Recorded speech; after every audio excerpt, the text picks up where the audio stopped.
حضرت انس بن مالک رضی اللہ عنہ نے بیان کیا کہ رسول اللہ صلی اللہ علیہ وسلم کے لیے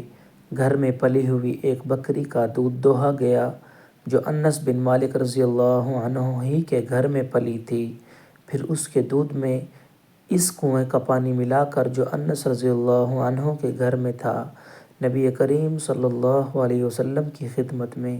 اس کا پیالہ پیش کیا گیا۔ آپ صلی اللہ علیہ وسلم نے اسے پیا۔ جب اپنے منہ سے پیالہ آپ نے جدا کیا تو بائیں طرف ابو بکر رضی اللہ عنہ تھے اور دائیں طرف ایک دیہاتی تھا۔ عمر رضی اللہ عنہ ڈرے کہ آپ صلی اللہ علیہ وسلم یہ پیالہ دیہاتی کو نہ دے دیں، اس لیے انہوں نے عرض کیا کہ یا رسول اللہ صلی اللہ علیہ وسلم، ابو بکر رضی اللہ عنہ کو دے دیجئے۔ آپ صلی اللہ علیہ وسلم نے پیالہ اسی دیہاتی کو دیا جو آپ کے دائیں طرف تھا اور فرمایا کہ دائیں طرف والا زیادہ حقدار ہے، پھر وہ جو اس کی داہنی طرف ہو۔ معاذ بن انس جہنی رضی اللہ عنہ سے مروی ہے کہ نبی صلی اللہ علیہ وسلم نے فرمایا، جس شخص نے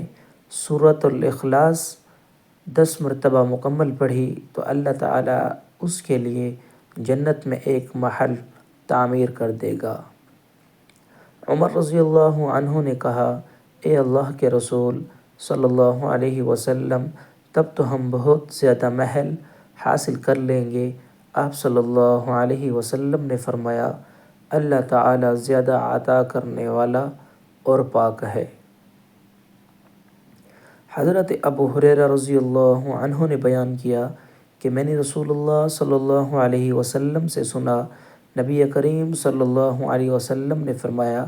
کہ میری تمام امت کو معاف کیا جائے گا سوا گناہوں کو کھلم کھلا کرنے والوں کے، اور گناہوں کو کھلم کھلا کرنے میں یہ بھی شامل ہے کہ ایک شخص رات کو کوئی گناہ کا کام کرے اور اس کے باوجود کہ اللہ نے اس کے گناہ کو چھپا دیا ہے، مگر صبح ہونے پر وہ کہنے لگے کہ اے فلاں، میں نے کل رات فلاں فلاں برا کام کیا تھا، رات گزر گئی تھی اور اس کے رب نے اس کا گناہ چھپائے رکھا، لیکن جب صبح ہوئی تو وہ خود اللہ کے پردے کو کھولنے لگا۔ دوستو، اگر آپ حدیث سننا پسند کرتے ہیں تو چینل کو سبسکرائب